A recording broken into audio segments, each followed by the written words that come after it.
Picture a building the size of a small castle. Now take out everything that makes a castle interesting. The towers, the tapestries, the horses, the point. What you're left with is grey stone. Wet grey stone. Grey stone that sweats in summer and weeps in winter and smells at all times like boiled cabbage and unwashed wool, and something underneath both of those things that you will never be able to fully name but will recognise for the rest of your life. The moment you smell it again, in a hospital, in a prison, in any place where desperate people are kept in large numbers, your stomach will clench before your brain even understands why. Add to this building approximately 90 children between the ages of 4 and 14. Children who own nothing. Children who are fed twice a day if the parish accounts are in order, and once a day when they aren't. Children who sleep 4 to a bed on straw that was last changed in October. Children who work from 6 in the morning until 6 in the evening, picking apart old rope with their bare hands until their fingers bleed. Add one overseer who carries a stick and uses it. One matron who doesn't carry a stick but whose voice could strip paint from a door at 20 paces. One set of rules written on a board in the main hall in letters so cramped and faded that half the children can't read them anyway. Not that it matters, because every rule will be explained to you personally on your first morning through direct and immediate consequence. That's the St. Giles Parish Workhouse, London, 1723. A place where you could die of hunger on a street that connects to one of the richest cities in the world, where the children of the dead and the abandoned and the simply unlucky are kept alive at public expense, which means alive enough to be useful and no more, where the only thing standing between you and the open gutter is your ability to follow the rules. And there are a lot of rules. We're going there tonight.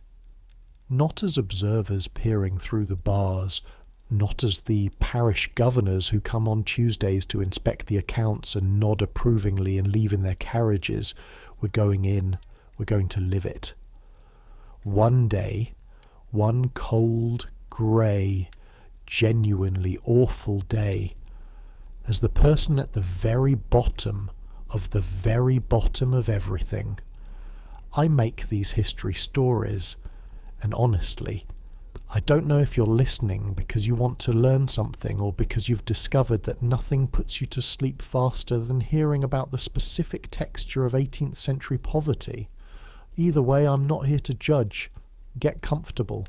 Make sure whatever you're lying on is softer than a straw mattress shared with 3 other children. I'm setting that bar deliberately low. Here we go. Your name is Kit, not Christopher, though that's what the register says. Christopher Wren. The parish clerk thought he was being funny, naming a workhouse orphan after the architect who built half of London and died just that winter, 1723, 91 years old, still drawing plans for buildings he'd never see finished. Nobody in the workhouse laughed at the joke. Nobody in the workhouse was in a position to laugh at anything the parish clerk did. So, Kit, aged 10 or thereabouts. The thereabouts is doing a lot of work in that sentence, because nobody actually knows how old you are.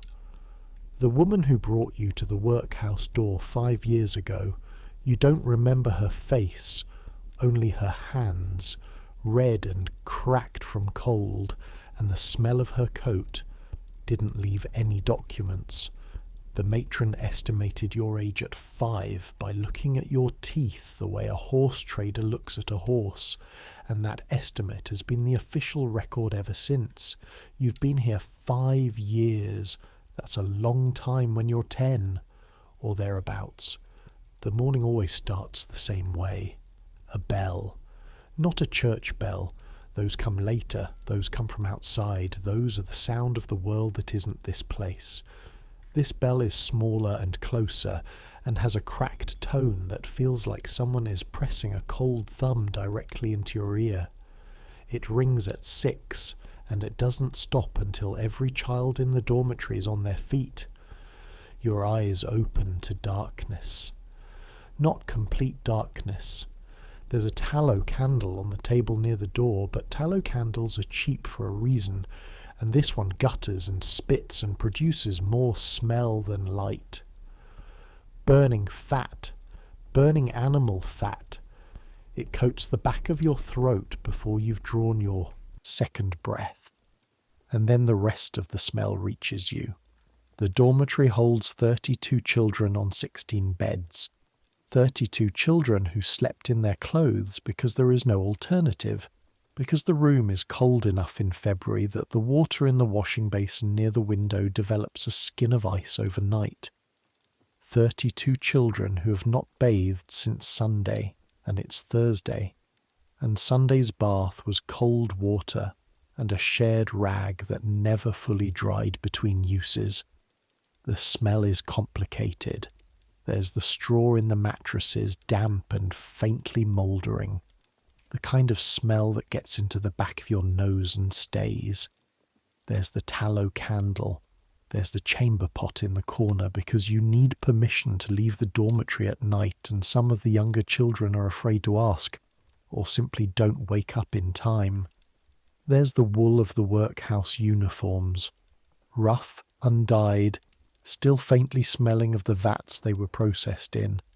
A sour, wet animal smell that never fully leaves the fabric no matter how many times it's washed.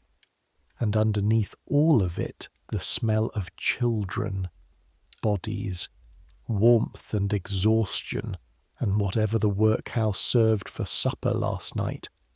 Last night it was peas porridge, which means the smell in here is peas porridge at remove, filtered through 32 sleeping bodies, which is a smell I can describe to you clinically, but which would make you press your sleeve over your face if you encountered it in person.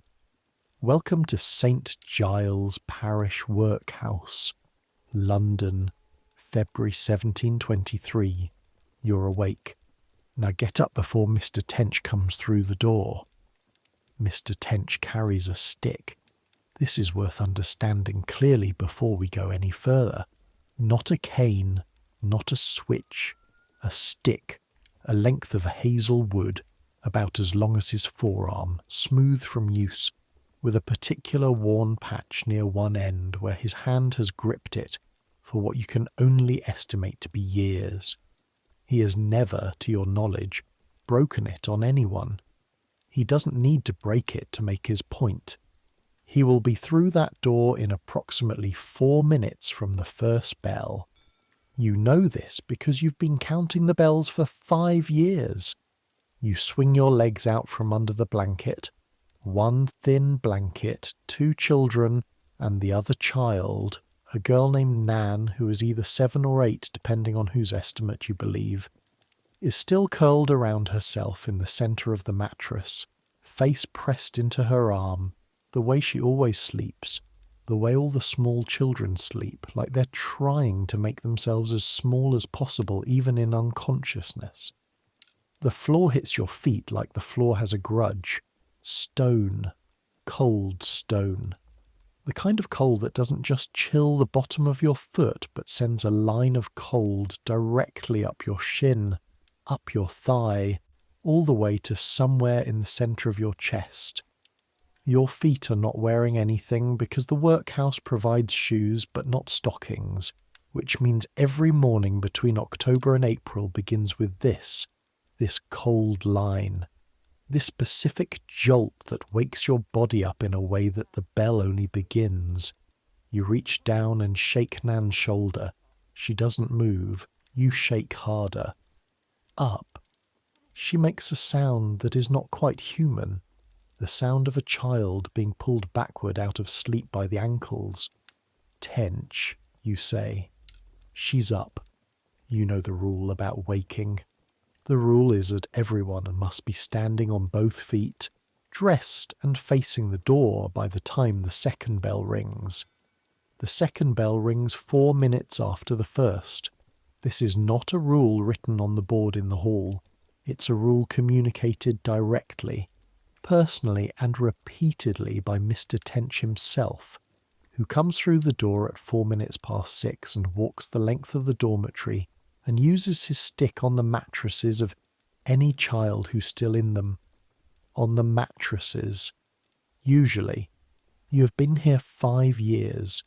You have not been late for the second bell in 3 years. You don't count that as an achievement. You count it as survival. Dressing takes less time than it sounds.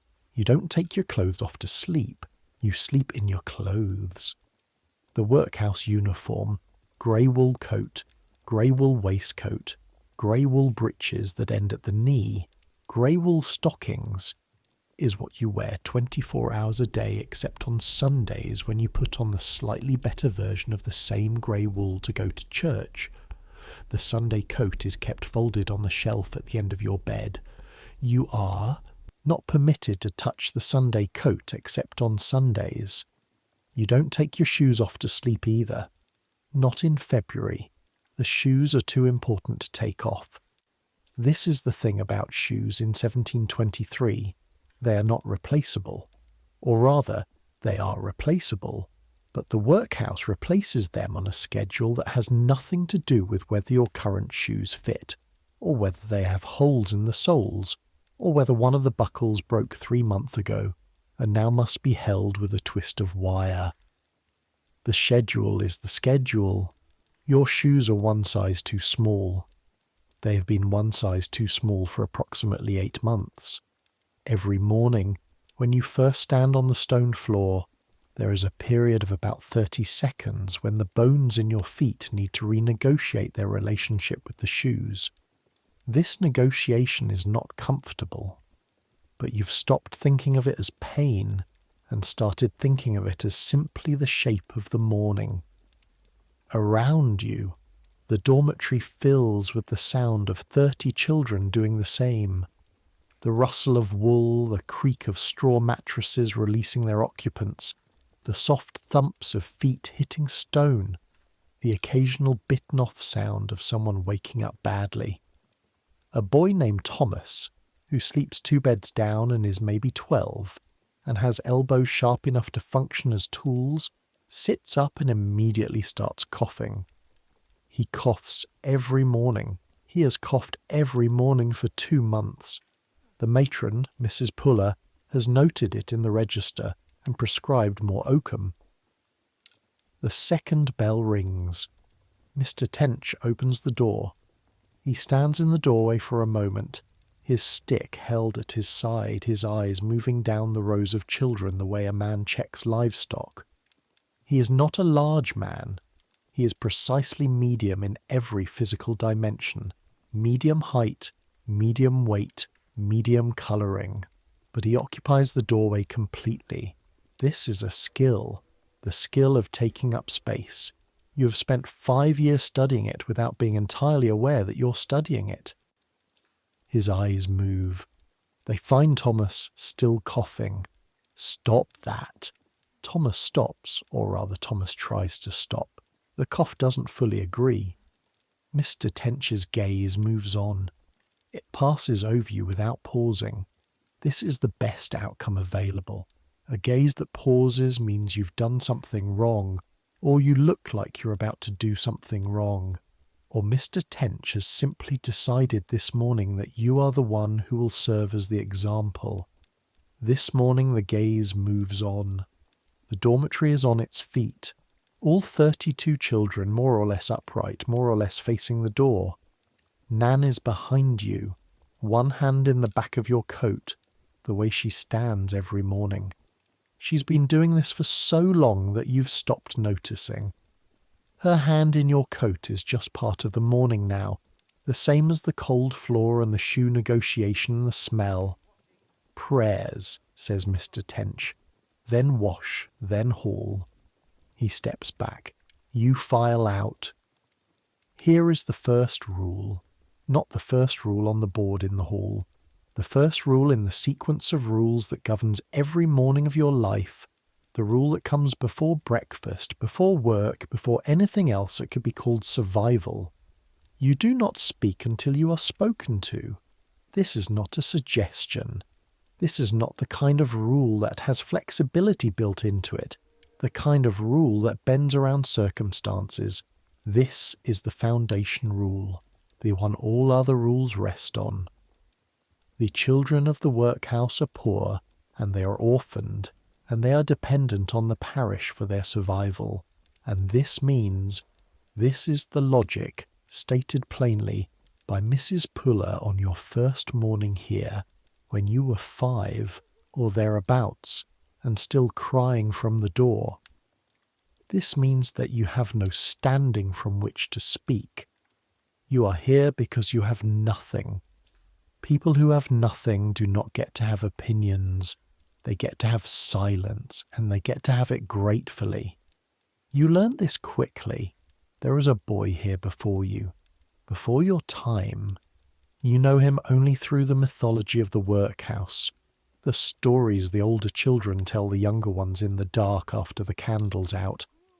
A boy named James who talked back to Mrs. Puller on his 3rd day, who said, when told to eat his dinner, "It's cold." 2 words. True words. The dinner was cold.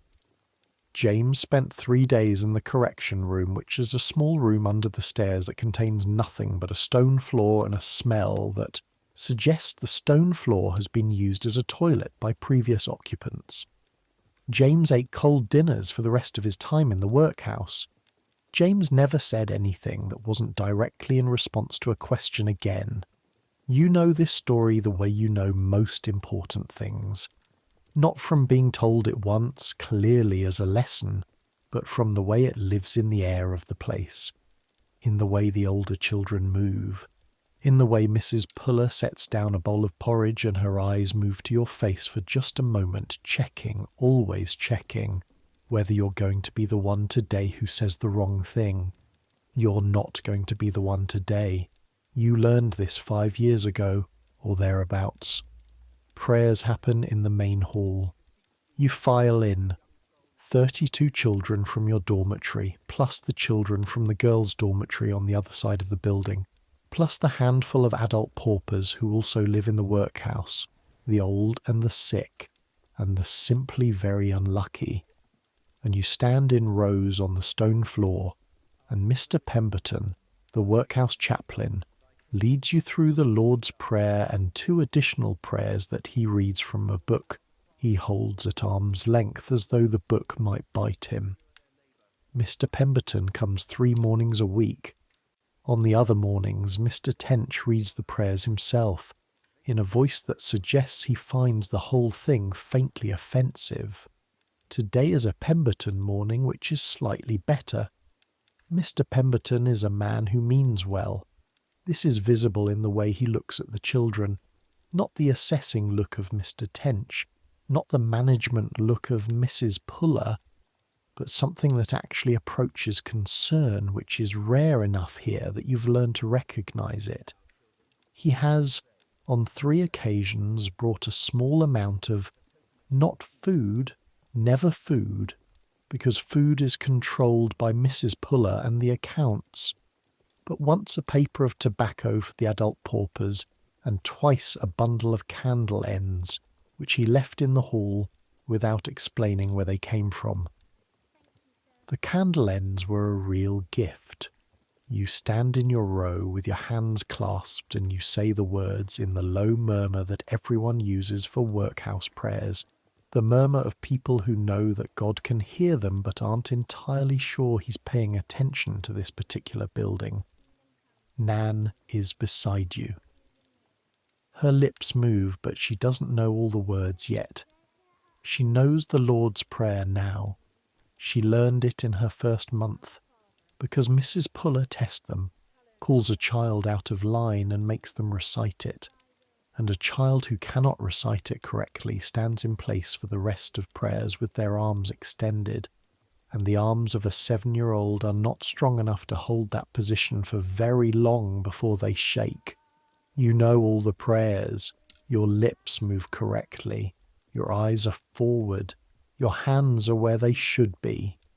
You've learned to perform compliance so completely that it barely costs you anything anymore. Or maybe it cost you everything and you've simply stopped counting. After prayers, washing. Here is what washing looks like in the St. Giles Parish Workhouse in February of 1723. There is a trough, a long stone trough in the corridor outside the hall, about the length of 4 men lying end to end. The trough is filled from a pump in the yard, which means it is filled once, in the morning, before anyone uses it, with water that is the temperature of the air outside, and the air outside this morning is cold enough that your breath comes out of your mouth as fog. The rule, face and hands. Face and hands every morning, full body on Sundays. Face and hands mean you dip your hands into the trough. You splash water onto your face. You wipe your face on the cloth hanging at the end of the trough. 32 children use this cloth before it's changed. The cloth is changed on Tuesdays. Today is Thursday. You do your face and hands. The water hits your face like a slap. Not a hard slap, but the sudden, sharp, unavoidable kind that takes your breath away and makes your cheeks ache. Your fingers go numb almost immediately. You can feel the seams of your shoes pressing into the sides of your feet, which have swollen slightly overnight in the warmth of the bed, and are now, in the cold of the corridor, beginning the process of shrinking back to their daytime dimensions. You use the cloth as briefly as possible. Nan is beside you. She does her face with her eyes squeezed shut, the way she always does, like the cold is a thing that can be kept out if you just close everything off tight enough. You watch her hands, small and red, in the grey water. The bones of her hands are visible in a way that hands are not supposed to be visible. You've mentioned this to no one. There is no one to mention it to. Now breakfast. And here is where you need to understand something about the specific mechanics of eating in a workhouse. Because breakfast is not just breakfast. Breakfast is a performance with very specific blocking. You file into the hall. You find your place at the long table. Your place is your place, always your place, learned on your first day and never changed. The same bench, the same spot on the bench, the way a stone worn smooth by the same body over years is a different kind of stone from all the others. You stand behind your bench. You do not sit. Not yet. Mrs. Puller enters. This is the second rule. You stand when your betters enter. In here, everyone is your better. Mr. Tench is your better. Mr. Pemberton is your better. The parish clerk is your better. The governors who come on Tuesdays are very much your better. The boy who sweeps the steps outside the building, who is not a workhouse child but a free boy from the street, is technically your better in the sense that he can walk away. You stand until Mrs. Puller gives the signal. Mrs. Puller is a woman who exists in perfect opposition to sentiment. She is not cruel in the way that requires effort. She is not cruel the way someone who enjoys cruelty is cruel, with a kind of heat to it. She is simply exact. She has a number of children to feed, and a specific amount of food allotted per child, and she runs the accounts of that food with the same precision a counting house clerk runs figures. There is no surplus. There is no a bit extra today. There is the allotment, which is determined by the parish committee, and there is the reality of the children, and Mrs. Puller stands between those two facts every single day, and produces something that can technically be called meals. The signal, she picks up her own spoon, you sit. The servers, 2 older boys, 14 and 13, who have the temporary elevated status of being trusted with the ladle, move down the table and serve the porridge, oat porridge. Every morning, oat porridge cooked in water with a small amount of salt. No milk. Milk is for Sundays, a small amount, added to the porridge, which makes Sunday breakfast the meal that other meals are measured against. The bowl placed in front of you contains a serving of oat porridge that fills approximately the bottom third of the bowl. It is grey. It is thicker than water and thinner than paste. It is hot enough that steam rises from it in the cold air of the hall, and this steam is, at this moment, one of the better things in your life. Not just the warmth of it, but the smell, the oat smell, the specific grain hot water smell that your body has learned over 5 years to associate with the only break from hunger you'll get before noon. You do not eat yet. Here is the third rule, the one the story is really about. You are grateful, out loud, before every meal. Not grace. Grace is Mr. Pemberton's domain, and Mr. Pemberton does grace on his 3 mornings, and the grace is long and formal and means something, or is supposed to mean something. What happens before every meal, every day, is different. It is simpler. It is more direct. It is the mechanism by which the workhouse reminds you, twice a day, every day, of exactly what you are and where you stand and whose charity is keeping you alive. Mrs. Puller looks down the table. Who will speak today? It's not a question. It's never a question. She selects someone from the row of bent heads, and that person has to say it. The words are specific. You learned them on your second morning here when a boy named William was made to stand in front of his bowl without eating for 20 minutes because he got the words wrong. William was 6 and crying, and he got the words wrong 3 times, and Mrs. Puller waited with the patience of a woman who has all day, because in this building she does have all day. The words are, "We are grateful to this parish and to the good people of London for this meal which we do not deserve and could not provide for ourselves." Not a word different. Not thankful for grateful. Not this food for this meal. Not a shortened version. Not a mumbled version. Clear. Standing, facing Mrs. Puller, her eyes move down the row. They stop on a boy near the end. His name is Peter. He arrived 8 weeks ago. He still has the look of the newly arrived. The flinching, the way his eyes track movement as though everything might suddenly become a threat. He's maybe 8. He has freckles, which seems wrong in this context. Freckles seeming like something that belongs on children who play outside and eat properly. Peter stands. He knows the words. You've heard him practicing them in the dormitory very quietly at night, moving his lips. He knows them. But knowing them and being able to say them, standing up in the cold hall with Mrs. Puller's eyes on you and 60 children silent around you, is not the same thing. He starts. His voice is too small. "Louder," says Mrs. Puller. Not unkindly, just exactly. He starts again. "We are grateful to this parish and to the good people of London for this meal which we do not deserve and could not provide for ourselves." He gets it right. His voice cracks on deserve. "Sit," says Mrs. Puller. He sits. He picks up his spoon and his hands are shaking slightly, the way hands shake after a near miss, and he bends over the bowl and he eats. You eat too. Around you 60 children eat in near silence. The sound is spoons against pottery. The sound is swallowing. The sound of Thomas's cough, which has not improved, which nobody mentions because what would be the use of mentioning it? The porridge is grey and thin and hot. You eat all of it. You tip the bowl to get the last of it, which is technically not permitted.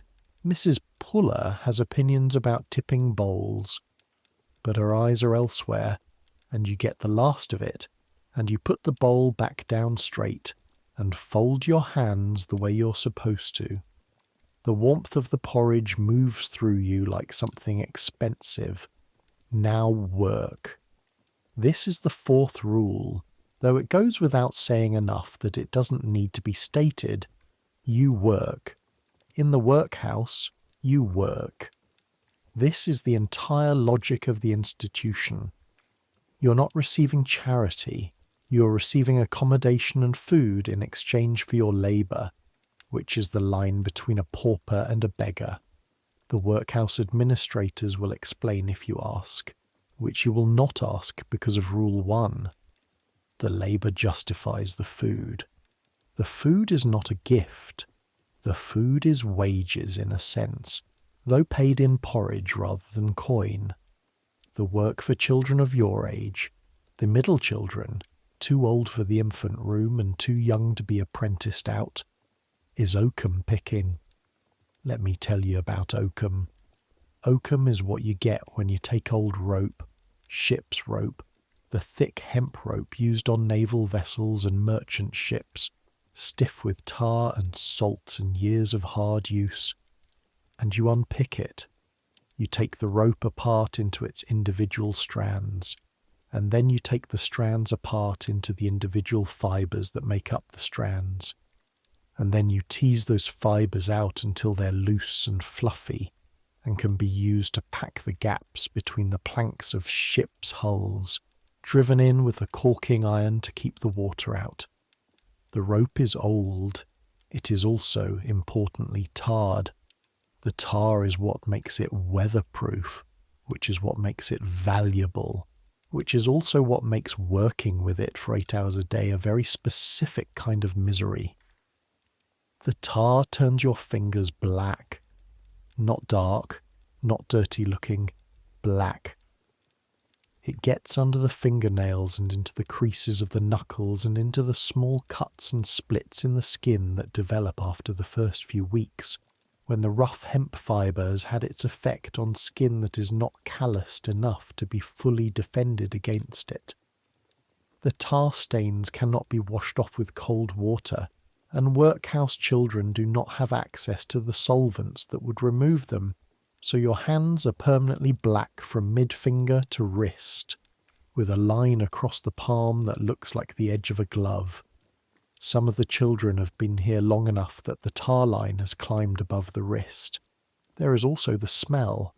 Tar is a strong smell, dark and thick and petroleum ancient, the smell of something that came out the earth a very long time ago and has been refined and refined into this dense black substance.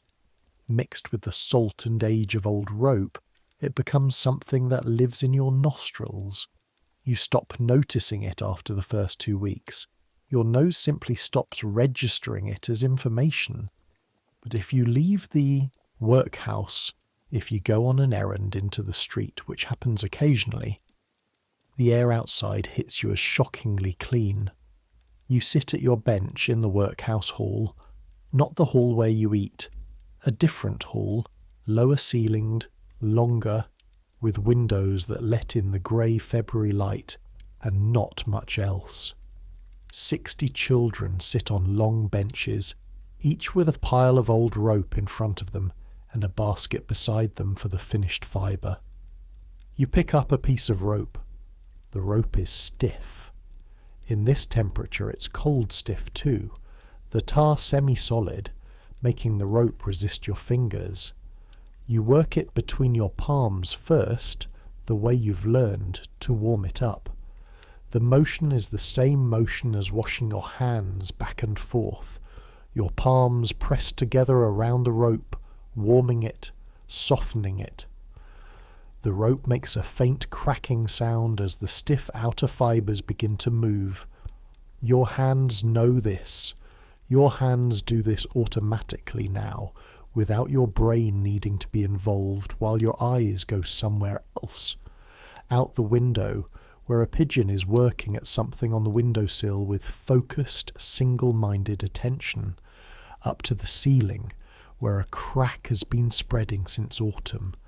The crack that everyone has been watching to see what it will do next.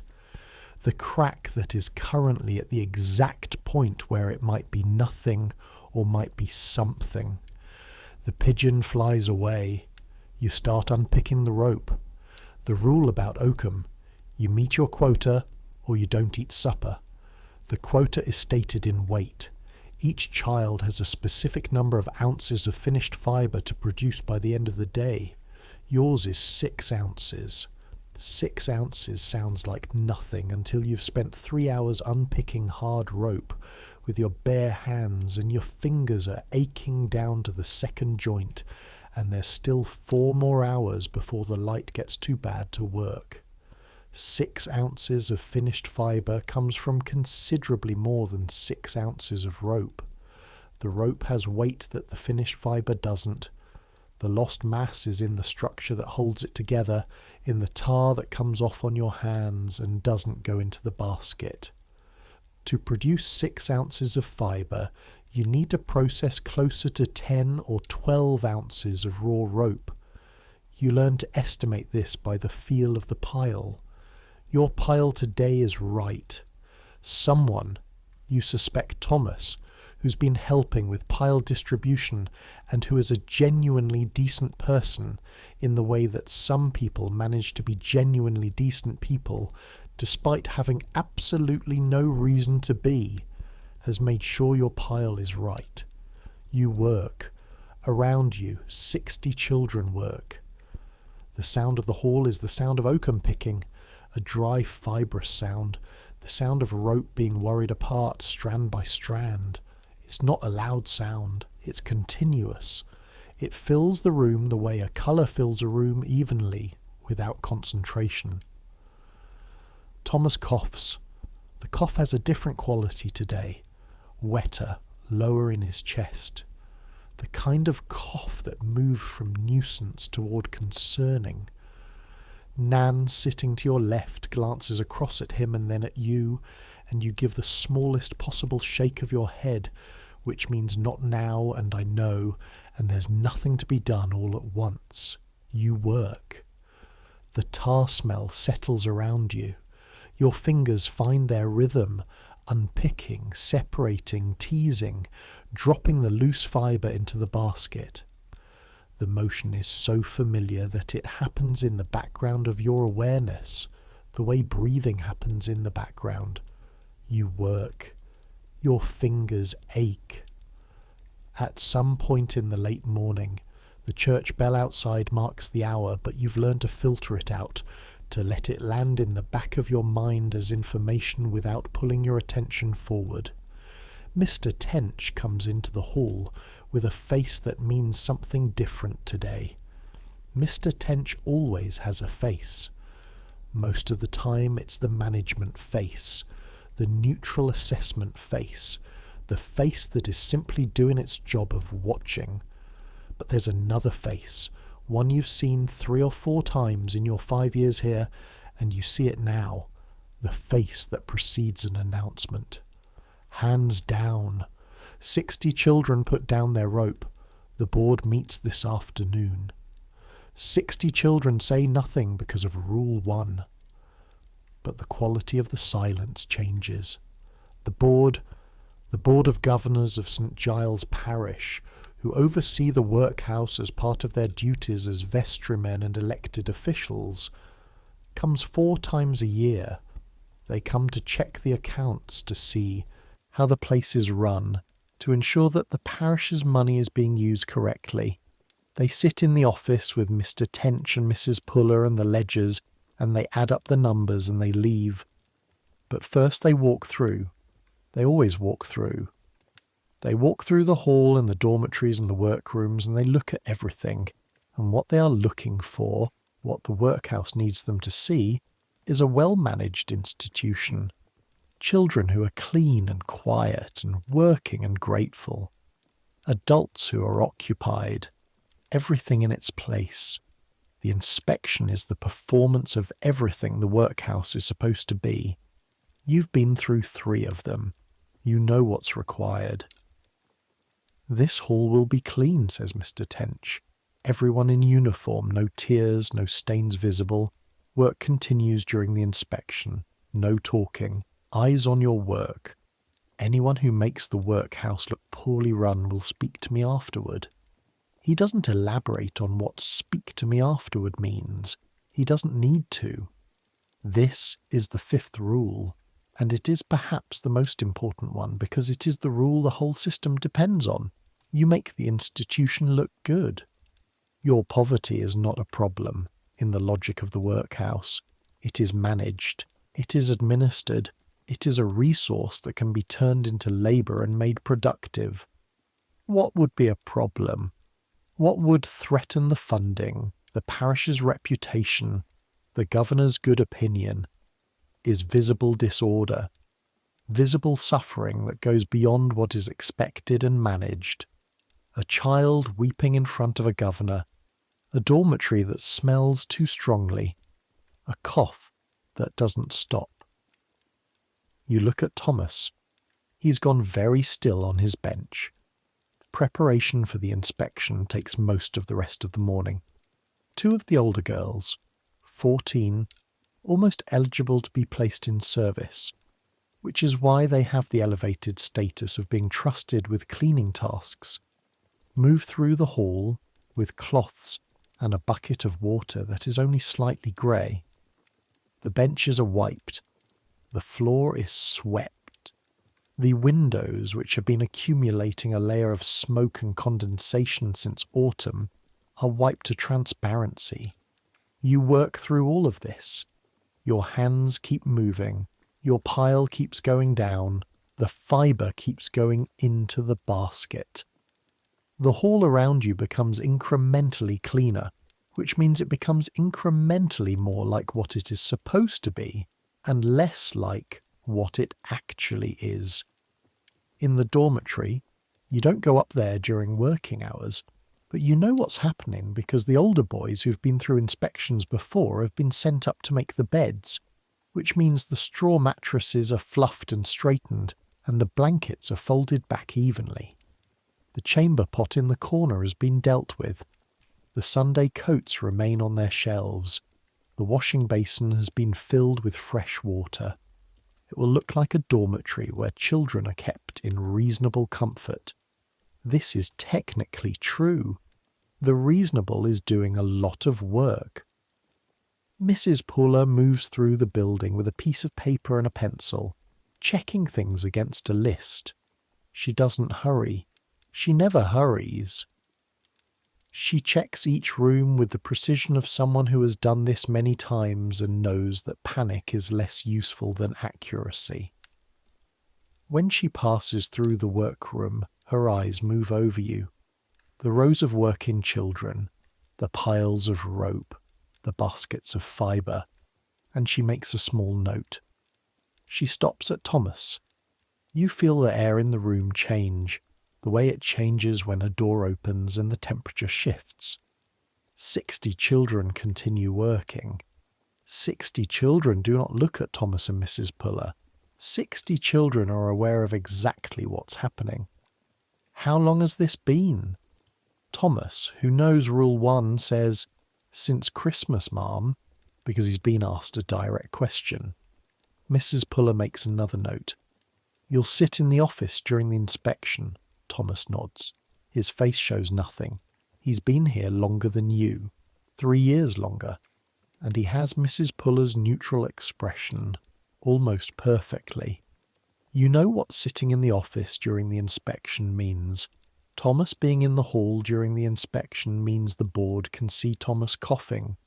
Thomas not being in the hall means the board cannot see Thomas coughing. Thomas coughing is a fact that exists in the workhouse. The inspection is not where that fact needs to be. Thomas picks up his rope. You pick up yours. Here is something worth knowing about the Board of Governors. They are not bad men. This is important to understand. The kind of story that wants to give you a clear moral usually produces a villain. The cruel overseer, the heartless magistrate, the man who looks at children suffering and feels nothing. That story is cleaner. It's more satisfying. It lets you locate the problem in a single person and solve it by removing them. The Board of Governors are not that. They are men, tradesmen, merchants, a clergyman, a lawyer, who've been elected by the parish to manage its finances. Managing the parish finances means, among other things, managing the workhouse. Managing the workhouse means ensuring that the parish's poor are housed and fed and kept from dying in the streets, which would cost the parish more in terms of disorder and reputation than keeping them in here does. They do this job.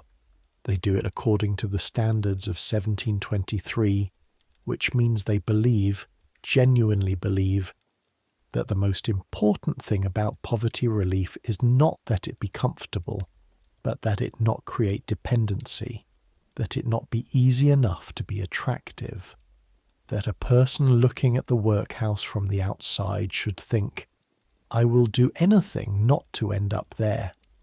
The workhouse needs to be bad enough that people avoid it. This is deliberate.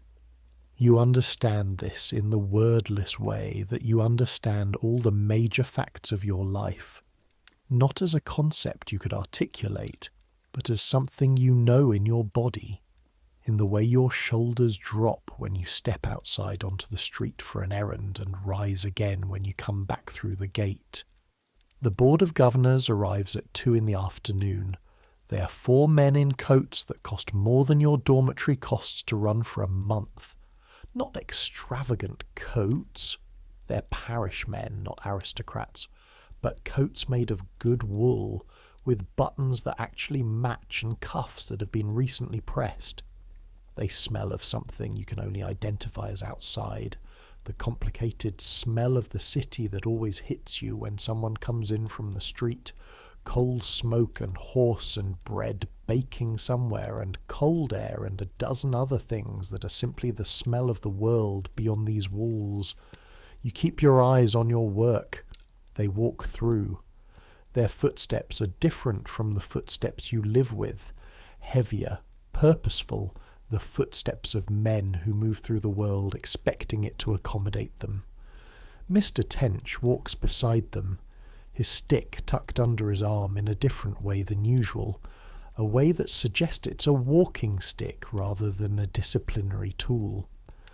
Mrs. Puller follows, one of the governors, the lawyer, you think, by the way he talks, with the careful measuring quality of a man who charges by the word, stops at the end of your row. These children, he says to Mr. Tench, not asking, observing. Oakum, says Mr. Tench, produces approximately £45 per week, contracts with 2 yards and 1 chandler. The lawyer nods. He looks down the row of bent heads and working hands. His eyes pass over you. He sees what he's supposed to see.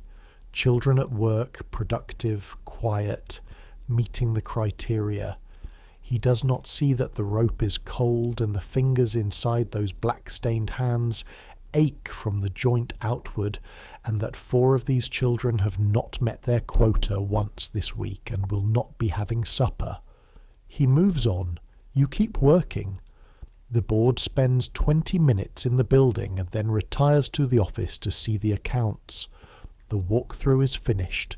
The performance has been performed. Mr. Tench comes back to the doorway of the workroom. His face has returned to normal. Eyes down, he says, unnecessarily. Work continues. The afternoon is long. The light through the windows is thin and grey and changes almost imperceptibly as the hours pass. The February sun too weak to do anything more dramatic than exist and then stop existing. By the time the bells outside mark 3 o'clock, the hall is dim enough that the work has become more tactile than visual, your fingers finding the strands by feel, separating them in the dark of your hands. Your shoulders ache. The specific ache of oakum work settles in the shoulder that's on top, your right shoulder, because you pull the rope toward your body with your right hand while your left holds and feeds. 5 years of this, and the right shoulder has developed its own complaints, a deep grinding ache in the socket that starts around 2 in the afternoon every day and doesn't fully resolve until morning. You've learned to shift your position slightly, switching which hand pulls and which feeds, but it doesn't help much.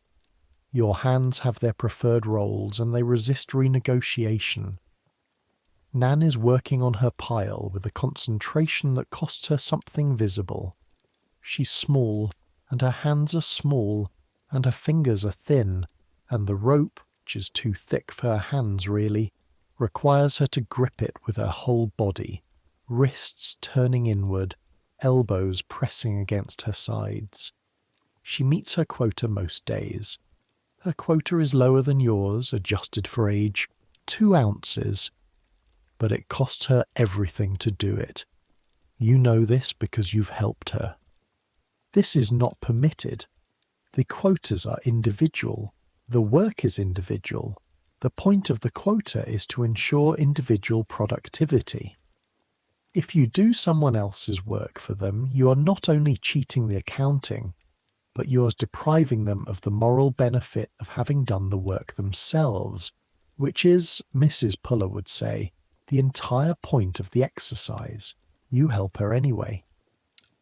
When Mrs. Puller is not in the room, which she isn't for stretches, because she has the whole building to manage, you reach across and take some of Nan's pile and add it to yours. You work it and drop it in your basket, and at the end of the day you transfer the counted fibre back to her basket.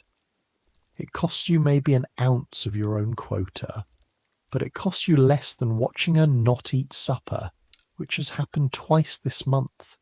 This is the informal rule, the one that isn't written anywhere and isn't enforced by anyone, but which runs underneath the official rules the way the actual London runs underneath the polished version shown to visitors. You keep the ones next to you alive. It won't save you both, but it keeps you both human. Supper. The same ritual as breakfast, slightly shorter, because the day has been long and even Mrs. Puller is tired by evening. The supper on Tuesdays and Thursdays is peas porridge, dried peas cooked to something between soup and paste, salted, served hot. On Mondays and Wednesdays it's bread, 2 slices of bread, which sounds like less than the porridge, but is in some ways more satisfying because you can eat it slowly, and the texture of bread is different from porridge, requires chewing, occupies your mouth in a way that porridge doesn't. On Fridays it's salt fish, which the children generally like despite themselves because it is the strongest flavour available in the workhouse, and there is something about a strong flavour, any strong flavour, that feels like wealth after a week of grey porridge. Today is Thursday. The rule at supper is the same as the rule at breakfast. You stand until the signal, you say the words when called upon, you eat what's given and nothing else. You thank the parish in your head, if not out loud, for the food which you do not deserve and could not provide for yourself. The person called on tonight is a girl named Mary, 11, who has been here longer than you, and who says the words with a precision and an absence of feeling that you have always admired. Not performance, not resentment, just the words, delivered correctly, with the same quality she brings to everything she does in the workhouse, which is the quality of someone who has decided that efficiency is the only reasonable response to the situation. We are grateful to this parish and to the good people of London for this meal, which we do not deserve and could not provide for ourselves. She sits. You sit. Thomas is back from the office. He takes his place at the table and holds his bowl with both hands as it's filled and bends over it immediately and eats.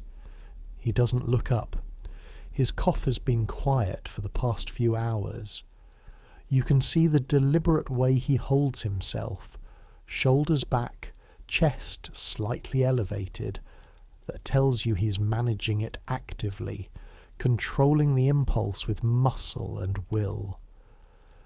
The peas porridge is hot and thick and faintly sweet, in the way that peas porridge is faintly sweet, a natural sweetness in the dried pea that survives even salt and workhouse cooking. It is filling in a way the morning porridge isn't quite. The peas more substantial than oats, sitting in your stomach with the comfortable weight of something that will last until morning. You eat all of it. You do not tip the bowl, because this is supper and Mrs. Puller is sharper at supper than at breakfast. When the bowls are collected, this is done by the two older serving boys working quickly and quietly, the bowls clattering together in the stack. Mrs. Puller looks down the row. "Accounts," she says. This means the day's quotas are being checked. Mr. Tench moves along the benches with the weighing scale, a small hanging scale, the kind used by merchants, copper pans on chains, and the record book. Each basket is weighed, each weight is noted, each child's number is compared to the quota. You watch this happen. You know your basket is right. You checked it 3 times in the afternoon. Nan's basket is right. You made sure of it. 3 children at the far end of the row do not have enough. You don't know their names well. They arrived in January. They're small. They haven't yet learned the full speed that the work requires. The deficit for each of them is small. Half an ounce, it doesn't matter. "No supper extension," says Mr. Tench to each of them as he marks the book. "No supper extension means no bread tonight. Not no bread tomorrow, not some other future consequence, just no bread now. The bread at the end of supper, the small additional piece that is technically optional, but which everyone receives on good account days, the bread that you can take upstairs and eat in the dark, and which is the most privately pleasant moment of the day. 3 children do not get the bread. 2 of them take this without visible reaction.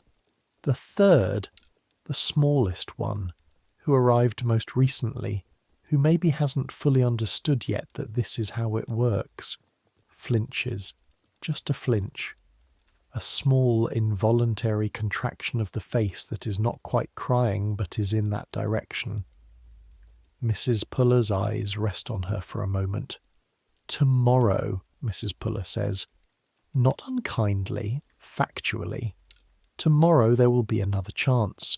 The accounting resets. This is the 6th rule, and maybe the hardest one. You accept the consequence without reaction.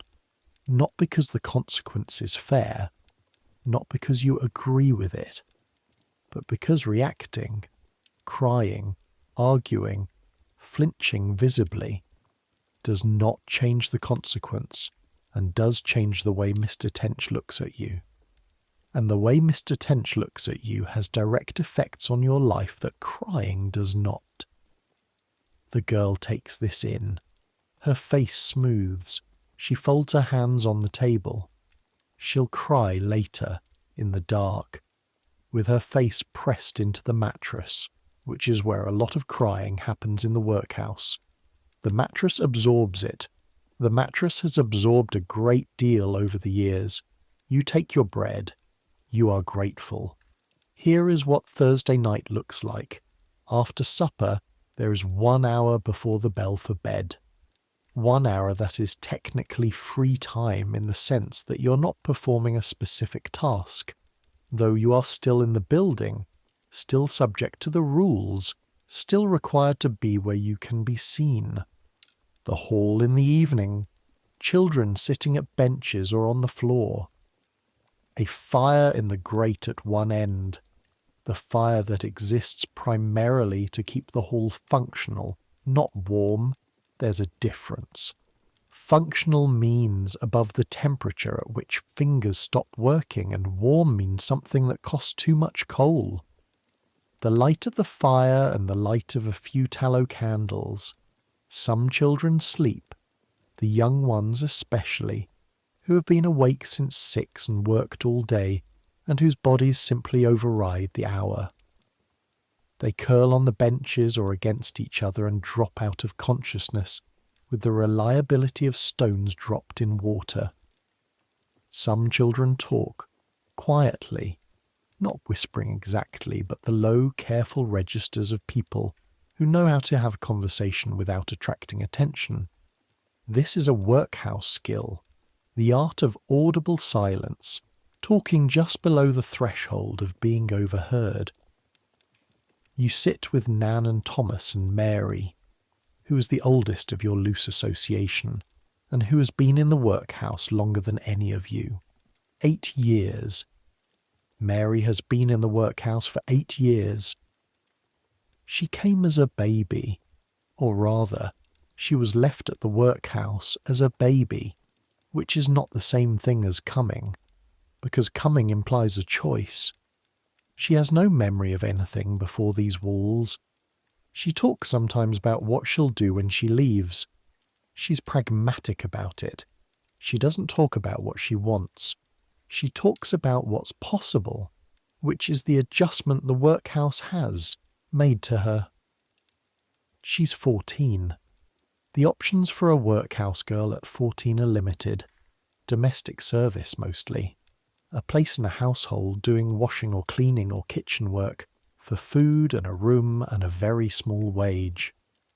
Mrs. Hartley's been asking again, says Mary. She doesn't explain who Mrs. Hartley is. She's mentioned Mrs. Hartley before, a woman in the parish who takes workhouse girls for service and who has a reputation that is better than average, which in this context means the girls she takes don't usually run away. When? You ask. After Easter. She turns a small piece of rope over in her hands. She can't help picking at it. Even in free time, your hands learn what they learn. If the board approves the placement. You think about the hall without Mary. You don't say this. Good, you say, which is what Mary needs to hear, which is also true.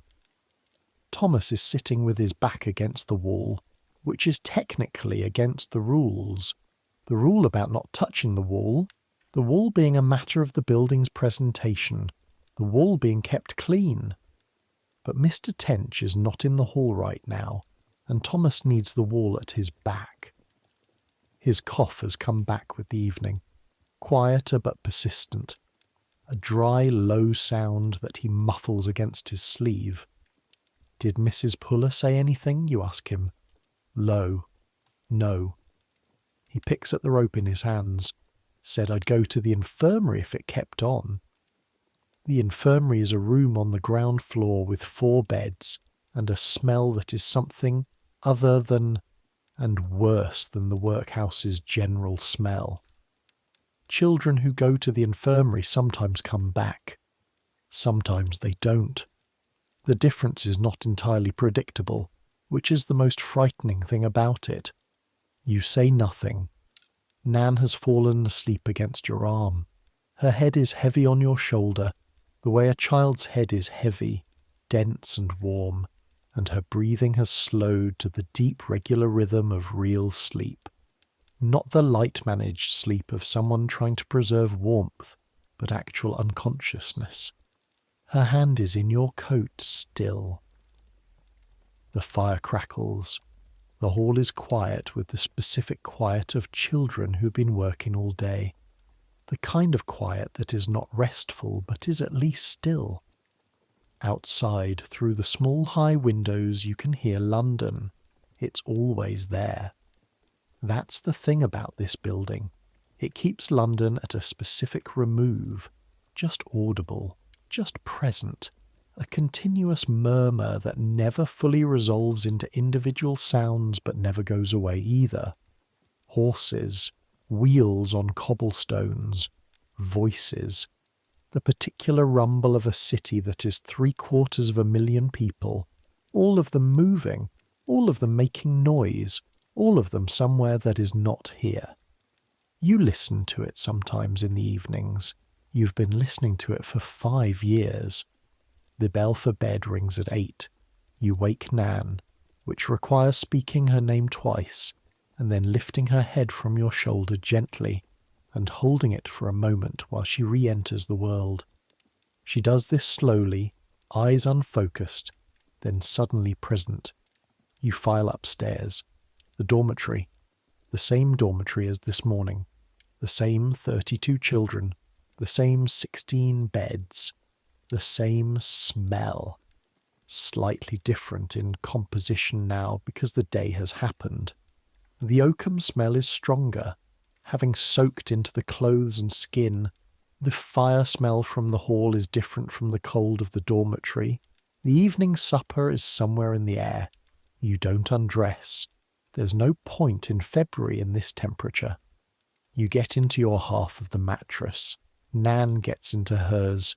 She fits herself into the space she's made herself over months of sharing, not curling away but pressing along your side for warmth, which is practical and also what she does, and you've stopped noticing it as a thing and started noticing only the absence of it when it's not there.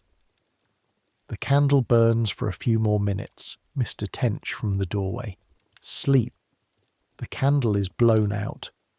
In the dark, in the few minutes between the candle going out and sleep actually arriving, you think, this is the part of the day the workhouse cannot fully control.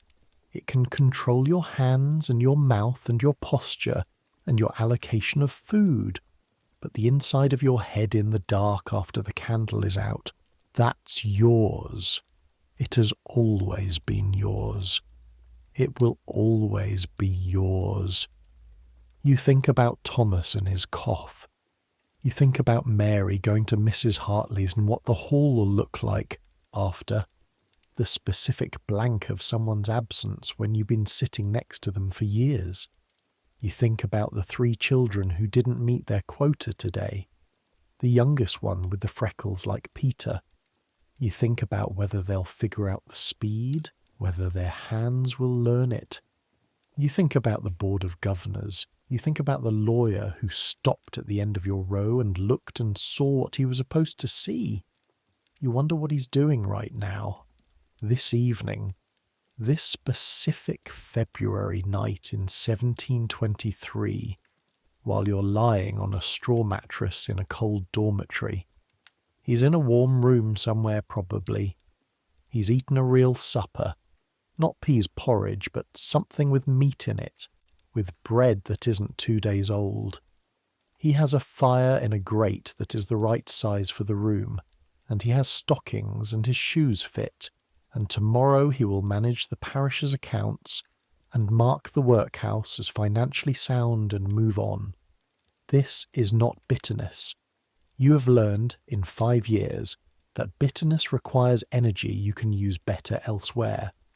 This is just observation, the way things are, the shape of the world you live in. You're 10 years old, or thereabouts. 2 weeks later, on a Tuesday morning, everything changes. Not everything. Nothing in the workhouse changes dramatically or all at once. What changes is one thing, the one specific thing that has been coming for a while, and which you've been not thinking about in the careful way you not think about things that frighten you. A man arrives. He comes with a letter. He's shown into the office to talk to Mr. Tench. He is, as you'll piece together through the afternoon, a master chimney-sweep from a street in Holborn, one of the hundreds of small enterprises that require what the trade calls a climbing boy, a boy small enough to go up inside the flue, to work loose the accumulated soot, to navigate the internal angles of a chimney's construction that no adult can reach. He wants an apprentice. In the workhouse, this is called being placed. A child being placed is a good outcome officially. It means the child will no longer be a cost to the parish. They'll be someone else's problem now. They'll have employment technically and accommodation technically and food technically and a trade technically. And when they're old enough, they can set up as journeyman sweeps and eventually run their own business. Technically, you know what chimney sweeping means. every child in the workhouse knows, the way you know all the important things here, not from being told directly, but from the mythology of the place, the stories passed down. The boys who go to sweeps come back sometimes. The workhouse is a parish institution, and the masters who take parish apprentices are supposed to bring them back annually to demonstrate their condition to the vestryman. Sometimes the boys who come back are fine, thin, blackened, but moving under their own power, accounted for. Sometimes they don't come back. Sometimes the master sends a note. The climbing boys go up chimneys that haven't been cleaned in years, chimneys lined with decades of accumulated soot that hangs from the inside of the flue like black stalactites, soot that is flammable and sometimes ignites around a working boy, soot that falls and fills their lungs while they work, their knees and elbows wedged against the interior walls as they climb, their skin scraped raw against the stone. They work barefoot because bare feet grip the stone better than shoes. They learn early to stop being afraid of the dark and the heat and the confinement. Or they never learn and they're afraid every day and it doesn't change what they have to do. The sores on a climbing boy's knees and elbows, from the constant wedging against the interior walls, are called chimney boy scrapes. They get infected. The infection sometimes clears, sometimes doesn't. You are 10 years old, or thereabouts.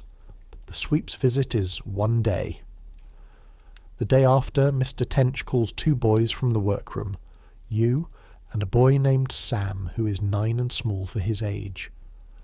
The sweep looked at the register and identified 6 possible candidates by age and size. Tench narrowed it to 2. The sweep will look at you tomorrow and decide. You go back to the workroom. Your hands work the rope. The tar smell is very strong today. That night in the dark, Nan's hand in your coat, you're not thinking the way you usually think. You're thinking very precisely about the size of chimneys. Here is what you know about chimneys. The standard London chimney flue in a middling house, not a great house, not a grand mansion, but an ordinary brick house of the kind that lines the streets of this city, is approximately 9 inches by 9 inches in cross-section. Some are wider, some are narrower. A boy who weighs 60 pounds and whose shoulders measure a certain width can fit. A boy whose shoulders have grown past that width cannot fit. This is why climbing boys are kept small. This is why they're used young, 5, 6, 7, and worked until they get too big, and then they're journeymen, working the mechanical brushes on the wider flues, and new small boys are recruited. You're 10. Your shoulders have been expanding. You've noticed this in a practical way. The Sunday coat which fit you last Easter is tight across the shoulders now, the seams pulling slightly when you reach. Whether you're still small enough for the standard flue is a question with an answer you would very much like to know, but currently do not. You spend some time trying to estimate the width of your own shoulders in the dark. This does not help. You fall asleep at some point, not because you've stopped thinking, but because the exhaustion of the day is stronger than the fear of tomorrow. The morning begins as mornings always begin. Bell, cold floor, shoe negotiation. But today has a quality to it that the other mornings don't, a kind of heightened presentness, the way every detail lands more heavily than usual. The cold floor is very cold. The grey water in the trough is very grey. The sound of the bell is very precisely itself. You eat breakfast with the care of someone eating a last meal, which is an over-dramatic way to frame it, but which is the honest description of how it feels. The peas porridge is Thursday's leftover, reheated slightly thicker than yesterday, with a skin on top that forms during overnight cooling, and that you eat first. the way you always eat first what you like least, the workhouse habit of getting the obligation out of the way. Nan, beside you, eats her porridge with the same focused efficiency as every morning. She does not know about the sweep's visit. You have not told her. You're not sure why, except that the telling would make it more real, and the real is currently something you're managing very carefully. Mary knows. She looked at you last night across the supper table with the look she has, the precise assessment, and said nothing, and that said enough. Thomas knows. He coughed once, looking at you and looked away, which is Thomas's version of I'm sorry. At 9 o'clock, Mr. Tench appears in the workroom doorway. Kit, Sam. You put down your rope. The walk to the office takes less than 2 minutes, which is not enough time to prepare for anything, which is probably intentional. The sweep's name is Mr. Graves. He's a man in his 50s with a body that looks like it was built for something physically demanding, and has been doing that thing for decades. His hands are large, permanently darkened. Not the oakum tar dark of your hands, but a deeper bone-level dark. The dark of soot in the creases of the knuckles, in the furrows of the palms. His face has it too, the soot sitting in the lines around his eyes and mouth, in a way that makes his features look carved, defined by contrast. He is not unkind looking. This is something you notice immediately, because you're 10 years old, and you've learned to read faces the way some people read books, and his face does not have the particular set of cruelty in it. It has tiredness in it, and calculation, and something underneath both of those things that you decide, standing in the office doorway while he looks you over, is pragmatism. Mr. Graves is a man who deals in practical questions. What size is this boy? How strong are his arms? How quickly will he learn? How much will he cost to maintain? He looks at you with this practical eye. Turn around. You turn around, hands up. You put your hands straight up above your head, the way you've been told you'd be assessed, the way you've been doing in the dormitory in the dark, estimating your arm span. Mr. Graves approaches. He puts his hands on your shoulders. His hands are the temperature of the room, which is cold and very large, and you feel the span of them across the tops of your shoulders with a very precise physical attention. He applies a small amount of pressure. He is measuring, not with instruments, with hands that have done this many times. He steps back. He looks at Mr. Tench. The other one, he says. Sam steps forward. He's smaller than you, genuinely smaller, both shorter and narrower. His hands go up. Mr. Graves's hands go on his shoulders. Mr. Graves steps back. He looks at both of you. Boy, he says to Sam, how old are you? 9, sir, says Sam, or thereabouts. Can you climb? Sam glances at you. It's a very quick glance, not quite asking permission. Sam doesn't need permission from you. That's not the relationship, but there's something in the glance that is asking something. You don't know what. I don't know, sir, says Sam. Mr. Graves nods. He turns to Mr. Tench. I'll take the small one, he says. And that's it. That's the transaction. 2 minutes, 2 sets of shoulders, 1 decision. Sam stands very still in the centre of the office. His face shows nothing. He's been here long enough to know that nothing is the correct face for this moment. Mr. Tench makes a note.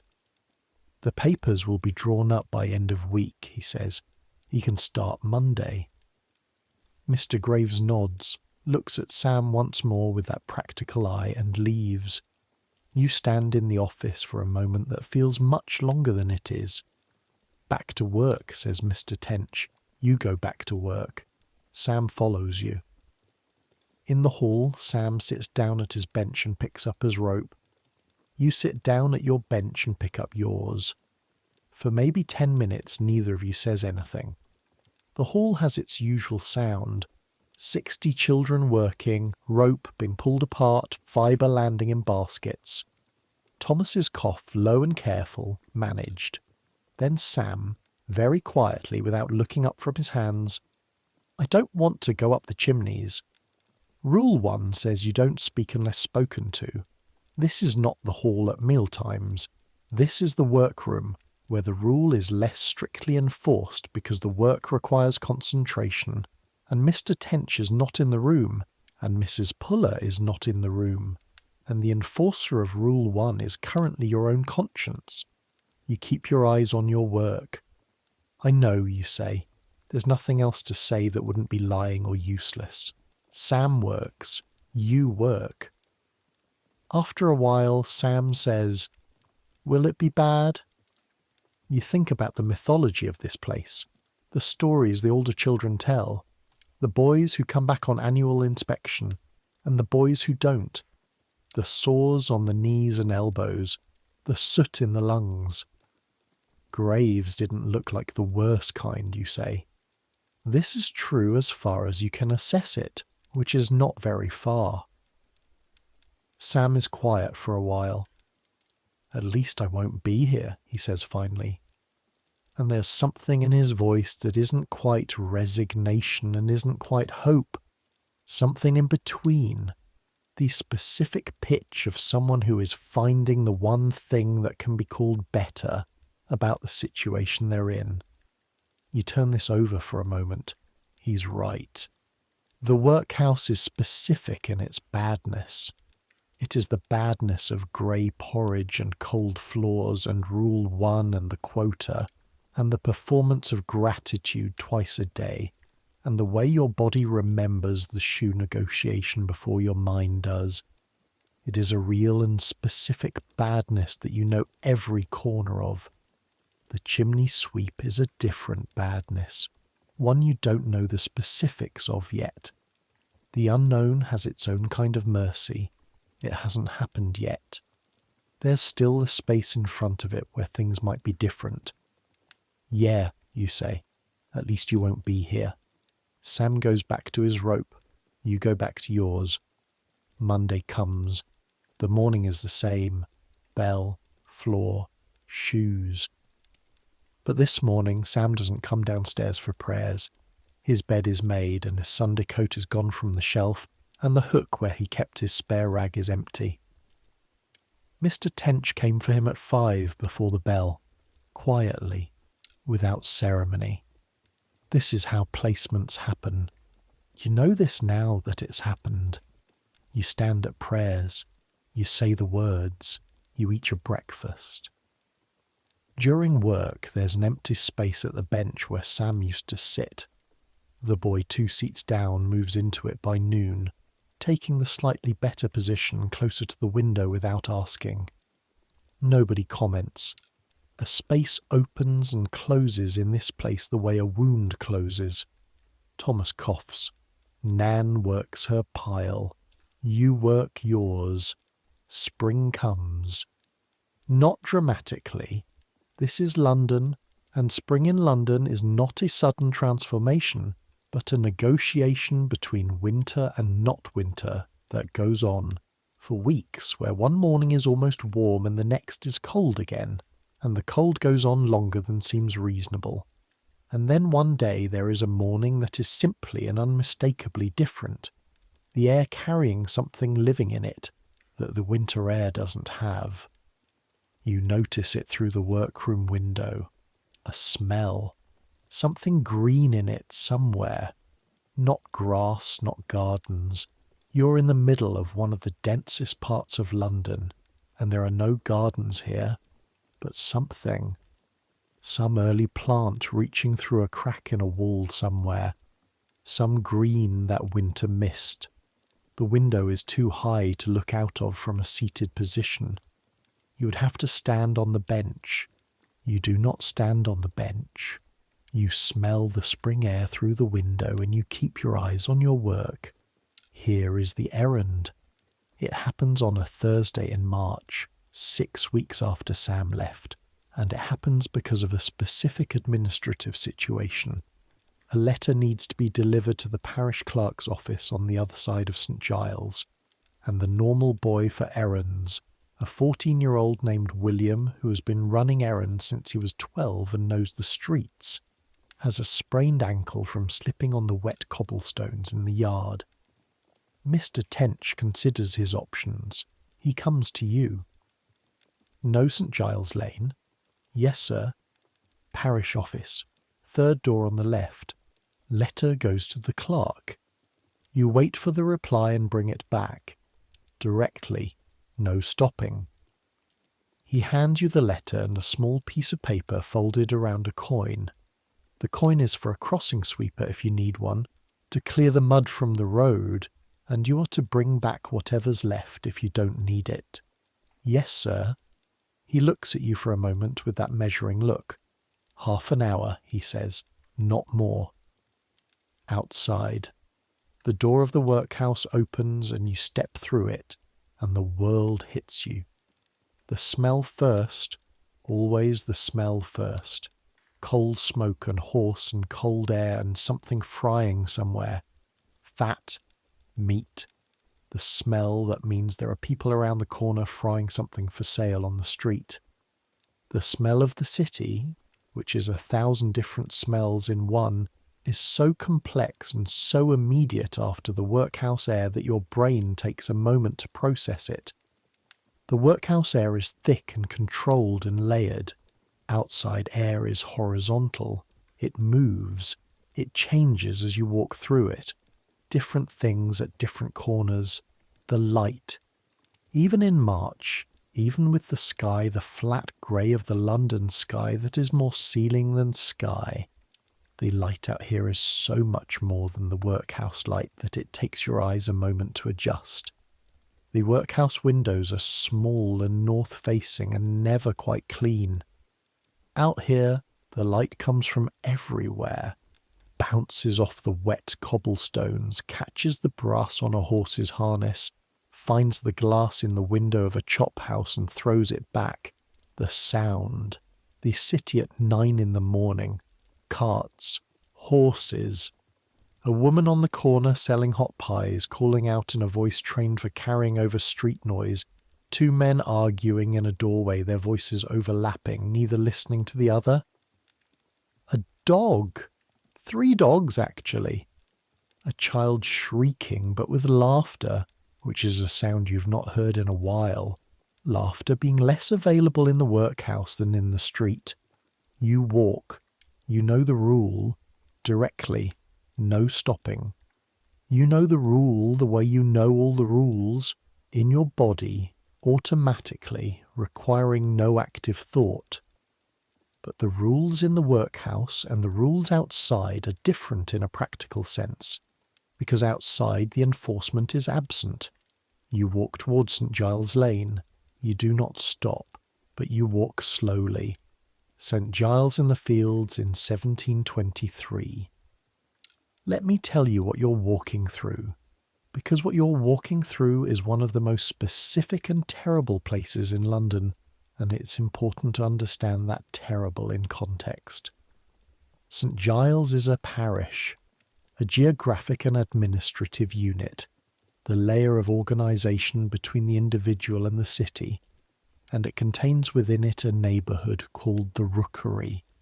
The Rookery in 1723 is the largest and most densely populated slum in London, possibly in England. It's a warren of courts and alleys and passages that the sun does not fully reach, where buildings lean toward each other overhead, and where the ground level is complicated by decades of accumulation. Refuse, mud, the residue of too many people in too little space. The houses here are old. Some of them are buildings that were once something else, a merchant's house, a craftsman's workshop, which have been subdivided and subdivided again as the parish's poor population grew. A house that was built for one family now holds 15. A room that was meant for one person holds 7. The population of St. Giles Parish in 1723 is approximately 27,000 people. 27,000 people in a space that might comfortably house 6,000. You walk through this every time you have an errand. You have internalized its geography the way you've internalized the workhouse layout, without thinking, with the navigational certainty of someone who has walked the same streets enough times that the streets have become part of you. Today, walking slowly, and therefore seeing more than usual, you notice things. A woman sitting in a doorway with a baby that is very still. Not sleeping still, the specific weighted stillness of something wrong. The woman's face is the face of someone past panic, past crisis, in the strange flat place beyond. You have seen this before. You know this face. You don't stop. You keep walking. Two men leaning against a wall sharing a bottle, though it's 9 in the morning. The bottle is not ale. The particular flat way one of them is looking at nothing tells you what's in the bottle. Gin. They have the gin look already. The look that is not quite present. Eyes focused on something that isn't in the street. The smell of the gin, cut with something sweet and sharp, juniper, the flavouring that makes gin, drifts across as you pass. You can smell it through all the other smells of the street. It's very strong. A group of children, younger than you, moving through the street in a loose pack. They are not workhouse children. They're wearing their own clothes, ragged and mismatched, and they move with the specific freedom of children who belong to themselves, which is both better and worse than your situation in specific ways. Freer, more exposed. One of them, a girl of maybe 7 with hair so matted it has become a single unit, sees you in your workhouse uniform, the grey wool, the marked buttons, unmistakable as what it is, and makes a face. You don't react. You keep walking. The parish clerk's office is where it's supposed to be. The clerk is a thin man with ink on his fingers and a cough that rivals Thomas's, and a manner of complete abstraction, as if the material world is a regrettable inconvenience between one piece of paperwork and the next. You hand him the letter. He opens it, reads it, turns away, opens a drawer, produces a document, folds it. Wait outside. You wait outside. The street outside the clerk's office is slightly different from the streets you've walked through. It's a formal street, the kind where the buildings are official in some way, and the people moving through it are moving with purpose and paperwork. There are gentlemen here, actual gentlemen, men with coats that fit and hats that are a considered choice rather than a necessity. One of them looks at you as he passes. You are wearing the workhouse uniform. His look is not unkind. It's the look of someone who sees something expected in a place where it belongs. A workhouse child on an errand. This makes sense to him. He continues past. You look down at yourself. The grey wool, the slightly too small shoes, the permanently black hands, the hands that mark you. You know what you look like. You've known for years what the uniform means to the people who see it. It means parish responsibility. It means the charity of the vestry. It means a category of person who is being managed and maintained and who occupies a specific place in the city's organisation. It means the words you say twice a day. We are grateful. We do not deserve. We could not provide. You look up at the sky. Grey, as usual. February's grey lingering into March. But there is something above the roofline. Birds, 3 of them, small, moving fast, that crosses from one side to the other and disappears, free. The clerk comes out with a reply. You take it. Directly back, you say to yourself. You walk back directly. You're back in 25 minutes. Mr. Tench receives the reply, looks at you. the quick assessment, noting that you're back, noting that you appear as you left, and nods once. You go back to the workroom. Your pile is waiting. Your basket is where you left it. The hall has the same smell, the tar and oakum and wool and children, the same sound, the same grey light through the same north-facing windows. You sit down. You pick up your rope. Thomas coughs. Nan turns her pile in her lap, finding the end of the strand she was working. Mary across the hall is bent over her work, her hands moving fast. She only has a few more weeks before the Easter placement, before Mrs. Hartley's, before she goes. You work. 3 weeks before Easter, on a Sunday, a visitor comes. This doesn't happen often. Visitors who come to the workhouse on a social basis, not governors, not the clerk, not tradesmen with contracts for oakum, are unusual enough that when Mr. Tench announces it in the hall after Sunday prayers, there is a quality of attention in the room that is different from usual. The visitor is a woman named Mrs. Coram. Not that Mrs. Coram, not the wife of Thomas Coram. Coram himself is alive in 1723, and he is already thinking about what will eventually become the Foundling Hospital, which won't open until 1739, which means that the children in this workhouse are 16 years ahead of an institution that might have been better for them. Not that Mrs. Coram. This Mrs. Coram is a widow, a woman of the parish with money, who visits the workhouse twice a year and gives a small donation, and is permitted, in exchange, to walk through and speak to the children.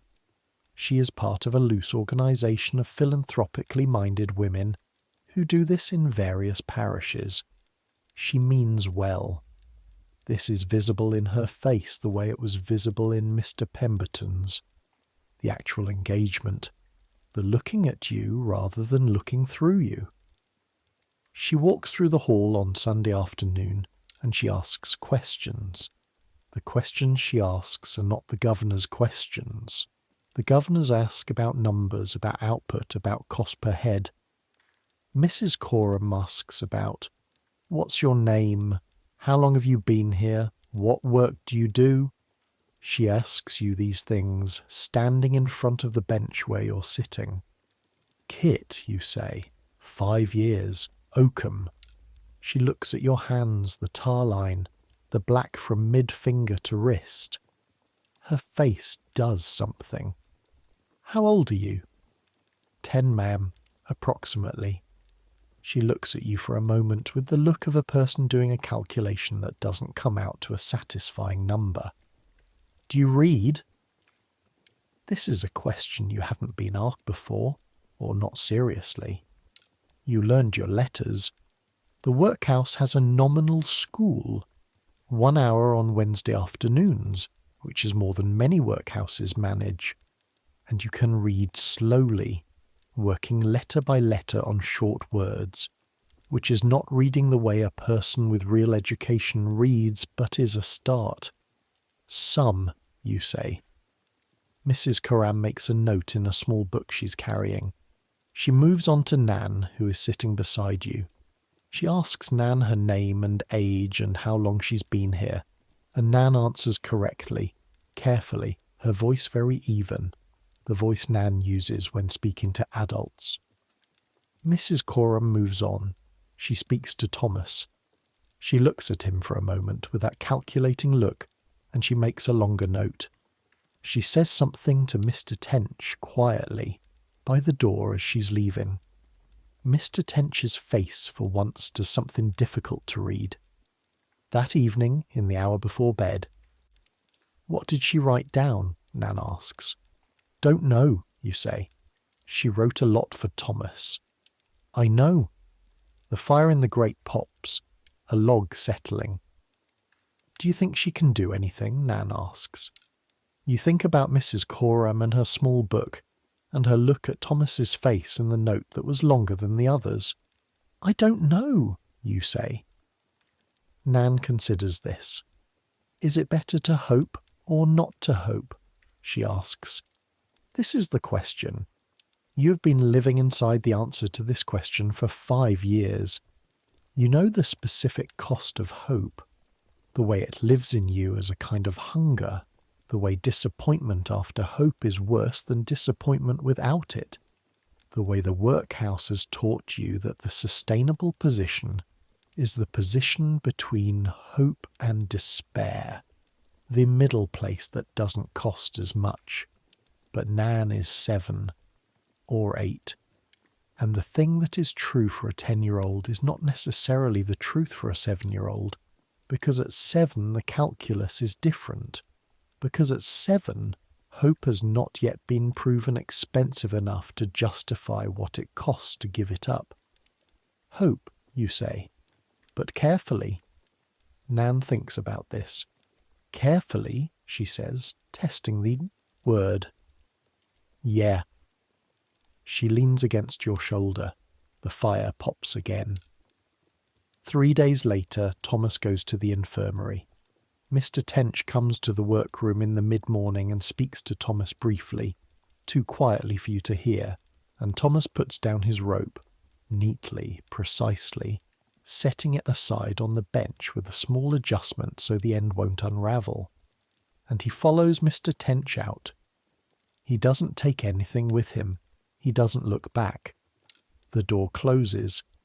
62 children pick up their rope. 2 weeks later, on a Tuesday, Mrs. Coram comes back. She brings with her a doctor, a man in a coat that suggests both money and practicality, carrying a black bag, moving through the workhouse with the rapid, efficient certainty of someone used to moving through institutions. He goes to the infirmary. Mrs. Coram goes to Mr. Tench's office. You are working. You are always working. In the afternoon, the doctor comes through the workroom. He has a different kind of looking at you. Professional, clinical, the look that takes in the whole room and makes assessments that are simultaneously personal and impersonal. He stops at Thomas's empty space. That boy, he says to Mr. Tench, who is beside him. Chest complaint. Since Christmas, says Mr. Tench. The doctor is quiet for a moment. He opens his bag, looks at something, closes it. I'll need to see him regularly, he says, and the other children with symptoms. I'll send a nurse. He moves on. You keep working. Your hands do not stop. Here is what happens over the next weeks, because it's important to see it clearly. Thomas doesn't die. This is not a given. In a workhouse infirmary in 1723, with the medicine available and the understanding of disease that exists, a deep chest complaint in a 12-year-old malnourished child has real and specific odds that are not good. Thomas doesn't die. The doctor comes twice a week. A nurse arrives on Wednesdays. Something changes in Thomas's food allocation. You don't know the details, but you notice that the server boy who brings the infirmary's meals carries a different size of bread. By April, Thomas is back in the workroom. He coughs still. He will cough for years. The workhouse has done something to his lungs that cannot be entirely undone. But the deep wet quality is gone, replaced by a drier sound. The residual sound of something that is worse and is now, relative to itself, better. He sits back at his bench. He picks up his rope. He works.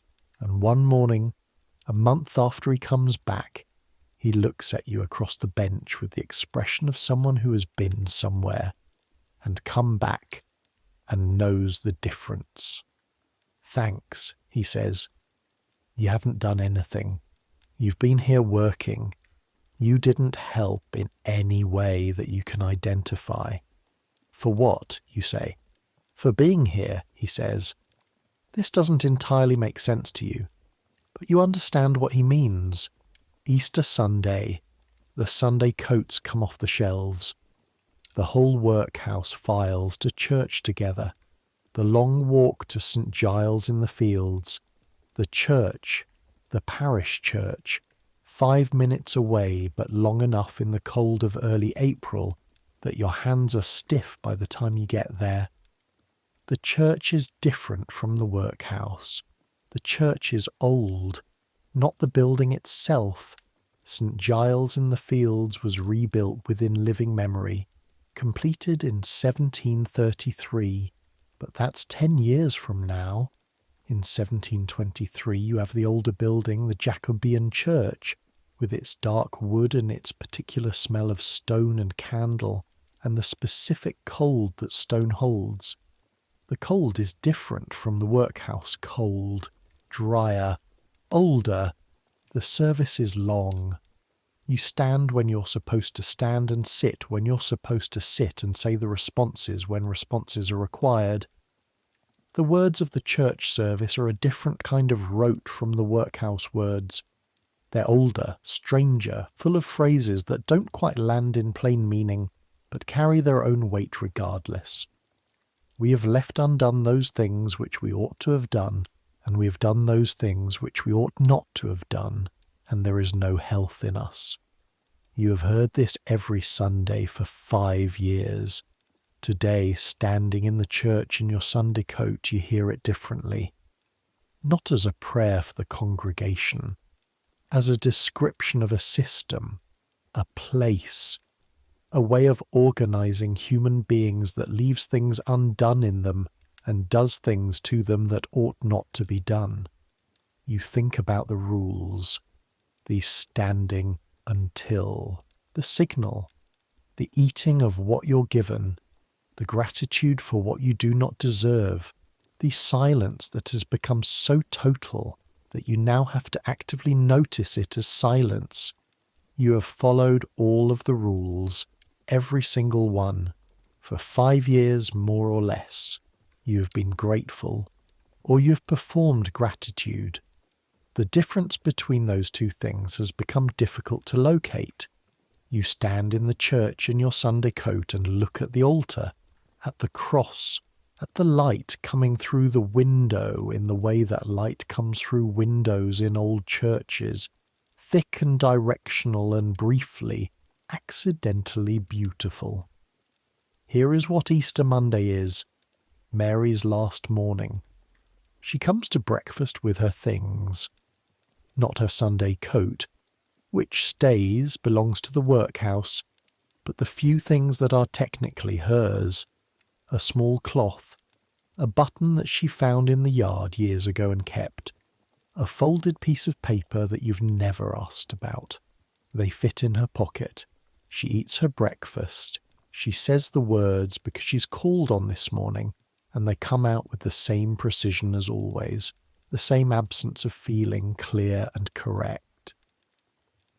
We are grateful to this parish and to the good people of London for this meal which we do not deserve and could not provide for ourselves.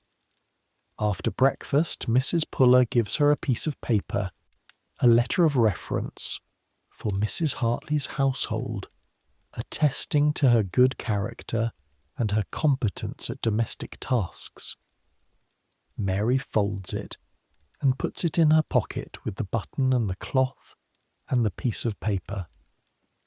Mrs. Puller looks at her for a moment with the managing look and then, barely, but visibly, with something else. Not quite the thing Mrs. Coram's face does. Something smaller and more controlled. Something that costs Mrs. Puller something. "You've done well," she says, not kindly exactly accurately. Mary says, "Thank you, Ma'am," because that's what you say. She comes to find you in the hall before she goes. She doesn't make a big thing of it. She stands in front of you and looks at you with the precise look, the one that sees you clearly, and she says, "Look after Nan." "I know," you say. "I know you know." She looks at you for another moment. "You're going to be all right," she says. "You know how this works now. Just keep working and keep your mouth shut and the years will pass." You think about this. "That's the plan," you say. "That's the plan." She turns and walks to the door, and Mrs. Puller opens it, and Mary steps through, and the door closes behind her, and she's gone. The hall is the same hall it was a minute ago, the same smell, the same light, the same 60-odd children starting their Thursday, which this Easter Monday is functionally. All the holidays being Saturday and Sunday, and the board having no truck with extended celebrations. There's an empty space on the bench where Mary usually sits. It will be filled by noon. May comes. Something happens in May. Mrs. Coram comes back, her third visit, which is more than twice a year, which are already different. She comes back with a woman they haven't seen before, a woman in a good dress but not an expensive dress, a woman with the bearing of someone who was once in service and has risen within it, who carries herself with the confidence of someone used to running a household. Mrs. Hartley, she's come to check on Mary, or you assume that's the official reason. She also apparently has a question for Mrs. Coram. You are working. You are always working. But the conversation happens near enough to your bench that you hear pieces of it, the way you've learned to hear things in the workhouse. Not listening exactly, but receiving. The word girl several times. The word reading once.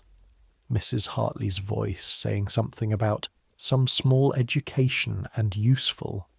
Mrs. Coram's voice lower, saying something you can't hear. Mrs. Hartley looking down the bench, looking at you. You look at your work. Later, at supper, Mrs. Puller calls your name. Not in the usual way, not the quota-checking way, not the errand assignment way. In the way that means this is a different conversation. She tells you that Mrs. Hartley's household needs a hall boy. A hall boy, a step below a footman, above a scrub boy. Someone who polishes boots and answers the door and does the miscellaneous work of a middling household, and who is educated enough to read a caller's card. Small households, 4 servants, total. She tells you this with the same even precision she uses for everything, as information. Mrs. Coram has recommended you, she says. You say nothing, because rule 1. Do you want to be placed? She asks. You recognise this as an unusual question. The question of wanting has not been relevant to your life in this building for 5 years. The workhouse feeds you and works you, and you have no agency in the process beyond the agency of compliance or its absence. Mrs. Puller is asking because Mrs. Hartley asked that the child be asked.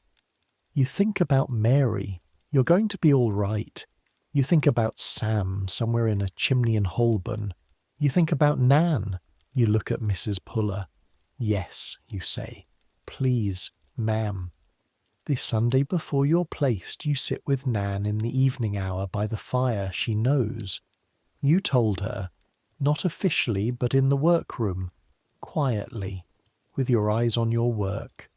She took it the way she takes most things, not with visible reaction, just a small settling, like something shifting slightly inside her. Then she went back to her rope. Now, in the evening, she says, "Will you come back?" You think about this honestly. I'll try. Is that yes or no? It's, I'll try. She's quiet for a bit. Mary hasn't come back, she says, not accusingly, factually. I know. Mary said she'd try. I know. The fire pops. Nan's hand goes into your coat, the way it's been going into your coat for as long as you can remember, and you let it stay there, and you don't say anything else, and neither does she, and the fire burns down. Monday morning. You pack what's yours, the few things that are technically yours, less than Mary had. A small cloth, a coin you were given as a tip on the errand 6 weeks ago and have kept. A wooden button that Nan gave you this morning, pressing it into your palm with both hands and saying, "So you have something from me? You eat breakfast. You say the words Mr. Tench calls on you this last morning, which is either coincidence or intention, you can't tell. You stand in the hall and say, 'We are grateful to this parish and to the good people of London for this meal which we do not deserve and could not provide for ourselves.' You say them correctly. You say them without feeling, the way Mary taught you. Not with resentment, not with performance, just correctly. The words their own thing, separate from what's underneath them. You sit, you eat your porridge. After breakfast in the hall, before the workroom, you find Thomas. 'I'm going today,' you say. He looks at you. His face does the thing that is almost a smile, the version of a smile the workhouse produces, the constrained and careful version. 'Good,' he says. 'That's good. Take care of Nan.' 'I know,' he says. 'I know you know.' He looks at you for a moment. 'You're going to be all right,' he says, which is what Mary said to you, which is what you'll say, someday, to someone else. The door. Mrs. Puller opens it. You step through, and the world hits you. The smell first, coal smoke, horse, cold morning air, and something frying somewhere. The smell of the city, horizontal and moving, changing as you walk through it. The light, grey and broad and honest. The sound, carts and horses and a vendor calling. Dogs, children. The continuous murmur of 750,000 people. You stand on the step for a moment. The workhouse is behind you. Its smell is behind you. The oakum and tallow and cold stone and boiled cabbage. 5 years of that smell.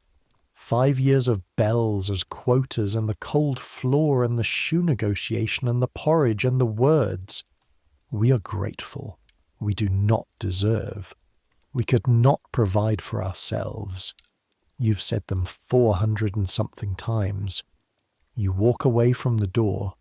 You don't run, because running attracts attention, and you've learned what not to attract. But you walk quickly, and the city opens around you, and London, the real London, the whole London, the London that has been audible through the workhouse windows for 5 years, closes around you like water around something that's finally dropped in.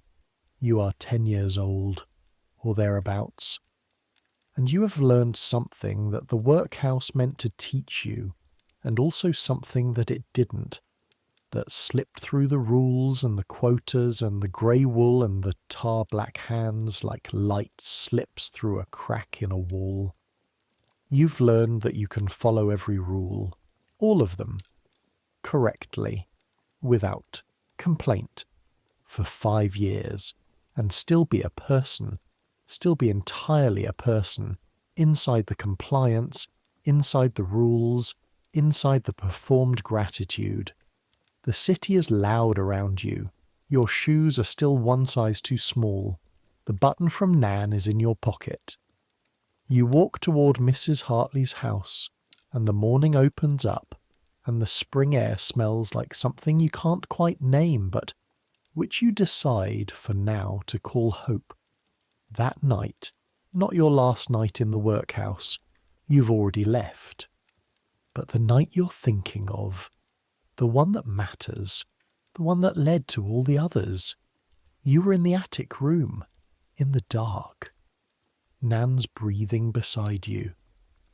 Thomas's cough faint from the other end of the dormitory. The sounds of London coming up through the floor like something that was always there. You were 10 years old, or thereabouts, and you had nothing except the exact things you needed. A roof, which was cold, and food, which was grey, and rules, which were wrong in ways you couldn't yet articulate, and people who were right in ways you didn't yet have words for. You had your hands, your black-stained, aching, skilled hands. You had 5 years of learning to work and be quiet and accept things and find the 1 inch of space inside every rule where you still belong to yourself. That's not nothing. That's actually everything. Now you're here. Warm, horizontal. Your hands probably don't look like those hands. The tar line, the rope-cracked knuckles. Your floor is not stone. Your blanket is more than thin. Think about that for a moment. Not guiltily, just clearly. The specific ways you're different from the cold attic room. The ways the world has changed and not changed. People still live where Kit lived. Not that building. The workhouse is long gone, replaced, rebuilt, transformed into whatever the city needed next. But the parish is still there. The streets are still there. Some of the stones in the road, maybe, have been there since before the road was a road. Some version of what Kit learned is still being learned somewhere tonight. And some version of what the city smells like in the morning, stepping through a door you've been behind too long, that's still real, still happens, still knocks the breath out of you. Let that go now. Let your hands relax. They're not black. They don't ache from rope. Your shoes probably fit. The day's work is done. The rules you follow are your own. You are warm enough, still enough, safe enough. The sounds around you are the sounds of your life, your specific life, layered and familiar the way all sounds are familiar when you've heard them long enough. Outside, the world continues. Inside, you don't have to follow it. Close your eyes. Let the dark be just the dark. You've earned this. Take it. And sleep. The way Kit slept on a straw mattress in a cold room with Nan's hand in his coat, and London murmuring beneath the floorboards, not knowing what was coming, only knowing it was coming, only knowing that whatever it was, he'd been prepared for it in ways he didn't yet understand. Warm enough, fed enough, survived enough. Let your thoughts slow. Let the voices quiet. Let the rules dissolve. There are no rules for this. Only rest. Only the long, soft drop into wherever sleep takes you. Good night.